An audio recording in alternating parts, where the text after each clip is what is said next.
I am sitting here with Mr. Quilter himself, I would say the solid state legend when it comes to solid state amps.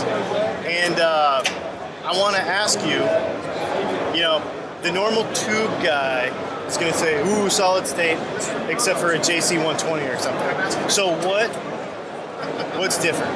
Why Quilter? Well, even a JC120, I mean, it's a great clean amplifier, but traditional solid state has always been earmarked by this kind of cold, clinical feeling. It has to do with the output impedance as one of the major factors. And because I have made tube amps standard solid state, and now we're doing Class D solid state, so I've come to understand the physics of what's going on.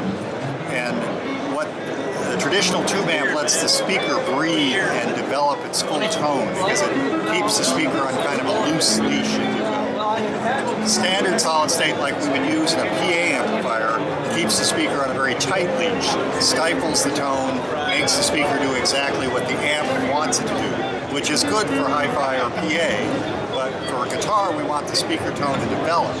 So we've put the same impedance characteristics in our solid state amp as you would get in a good tube amp, and what do you know, you get the same warmth and vibrancy that people like about tubes. Because what people really miss about solid state over a tube amp is the mess, is the lack of linearity, if you will, and you're saying that you can create that.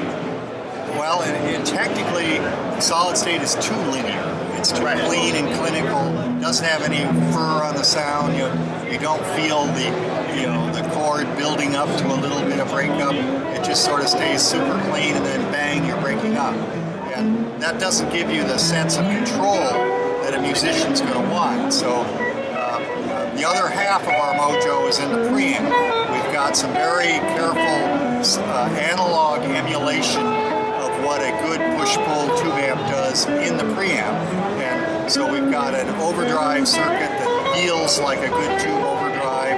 We have nice active equalization, so you can dial in a wide range of basic tones. But the whole thing works together as a system to give you that same feel and sense of control and knowing when it's about to break loose and then it breaks loose, but you're still in control. You can your fingers are still under dynamic control, and there's just a certain kind of chewiness about good overdrive that somehow, I don't know if you could do it in digital or not, but I've never heard it done. We're doing it in analog, and because of that, we're getting that same warm, chewy breakup that everybody wants. That is fantastic. And what I would say to you, if you've never tried this, or you're skeptical of it, all you can do is try one.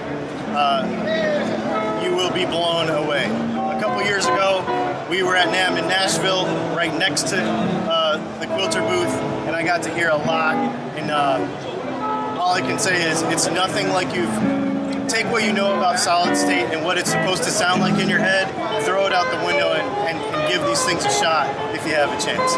Anyway, my name is Dylan. This is Dylan Talks Tone, and we just want to take a minute while we had him with Mr. Quilter. Thank you, Dylan. It's been a pleasure. Have a good one.